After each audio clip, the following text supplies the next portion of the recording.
रावण का नाम सुनते ही हमारे मन में एक शक्तिशाली, ज्ञानी और अद्भुत व्यक्तित्व का चित्र बनता है। वाल्मीकि रामायण और तुलसीदास द्वारा रचित रामचरितमानस में रावण को एक खलनायक के रूप में चित्रित किया गया है। लेकिन क्या रावण सच में मर गया था या फिर उसके पीछे छिपी है कोई रहस्यमयी कहानी? क्या रावण आज भी जीवित है? इस वीडियो में हम आपको रावण से जुड़ी ऐसी ही रहस्यमयी बातों और लोक कथाओं के बारे में बताएंगे जो आपको चौंका देगी। तो वीडियो को एंड तक जरूर देखिएगा। तो चलिए वीडियो को शुरू करते हैं। रावण कौन था? रावण लंका का राजा और राक्षसों का मुखिया, वेदों और शास्त्रों का ज्ञाता था। उसे शिव भक्त और महाज्ञानी के रूप में भी जाना जाता है।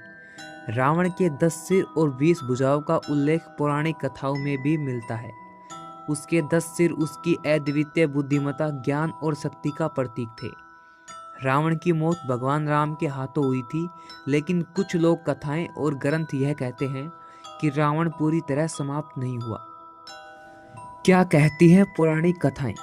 पौराणिक कथाओं के अनुसार रावण को अमरत्व प्राप्त नहीं हुआ था, लेकिन उसने कई प्रकार के वरदान प्राप्त किए थे जिससे उसे सामान्य मृत्यु से बचाव हो सकता था।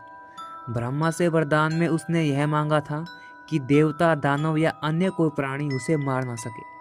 हालांकि यह वरदान उसकी मौत का कारण भी बना, क्योंकि उसने मनुष्य और वानरों का उल्लेख नहीं किया था। भगवान राम ने वानर की सहायता से रावण का वध किया था, लेकिन कई कथाएं यह भी कहती हैं कि रावण का शरीर पूरी तरह से नष्ट नहीं हुआ।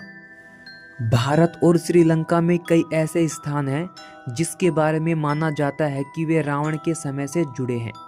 श्रीलंका की कुछ गुफाएं और पहाड़ों में यह धारणा है कि रावण की आत्मा या शरीर अभी भी मौजूद है। श्रीलंका के एला क्षेत्र में स्थित यह गुफा रावण की तपस्या और शक्ति का केंद्र मानी जाती है। लोक कथाओं के अनुसार रावण ने अपने अंतिम समय में इसी गुफा में ध्यान लगाया था। कुछ लोग मानते हैं कि वहां अब भी उनकी उपस्थिति महसूस की जा सकती है। कहा जाता है कि रावण ने अपने पुष्पक विमान को छिपाने के लिए एक रहस्यमय स्थान बनाया था, जो आज भी श्रीलंका के कुछ हिस्सों में छिपा हुआ है। रावण की मृत्यु की कहानी पौराणिक कथाओं में भले ही स्पष्ट हो, लेकिन कई लोक कथाएं और रहस्य इसे खारिज करते हैं। रावण एक तांत्रिक और योगी था। उसकी आत्मा को अमरता का वरदान मिला था। यह आत्मा अलग अलग समय में अलग अलग रूप में प्रकट होती है। कुछ योगियों और तांत्रिकों का मानना है कि रावण ने काली विद्या प्राप्त की थी, जिससे वह काल को भी पराजित कर सकता था। श्रीलंका में कुछ लोग और मानते हैं कि रावण आज भी समाधि अवस्था में है। उसके शरीर को विशेष जड़ी बूटियों से संरक्षित किया गया है, जो आज तक सजीव है। श्रीलंका के कुछ विद्वानों का दावा है कि रावण का शरीर एक विशेष गुफा में मम्मी के रूप में संरक्षित है। श्रीलंका में रावण से जुड़ी गुफाएं और सुरंगों के अस्तित्व को लेकर कई शोध हुए। भारत और श्रीलंका में आज भी बुजुर्ग लोग कई ऐसी कहानियां सुनाते हैं जिनमें रावण के जीवित होने का जिक्र मिलता है। वैज्ञानिक दृष्टिकोण से देखा जाए तो रावण के जीवित होने की संभावना बहुत ही कम है, लेकिन प्राचीन भारत की विज्ञान और तंत्र विद्या इतनी विकसित थी कि इससे जुड़े कई रहस्यों को आज तक सुलझाया नहीं जा सका। रावण ने संजीवनी विद्या का अध्ययन भी किया था। यह विद्या मर्त शरीर को पुनर्जीवित करने में सक्षम मानी जाती है।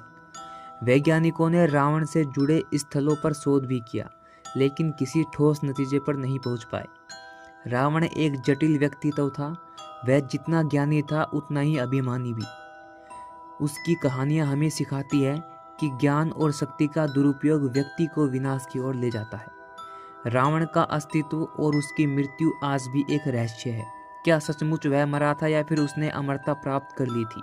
यह सवाल इतिहास, धर्म और विज्ञान के लिए हमेशा जिज्ञासा का विषय बना रहेगा। क्या आप जानते हैं रावण आज भी जीवित हो सकता है? कमेंट बॉक्स में ज़रूर बताएं। और अभी तक आपने हमारे YouTube चैनल को सब्सक्राइब नहीं किया है तो प्लीज़ सब्सक्राइब कर लें।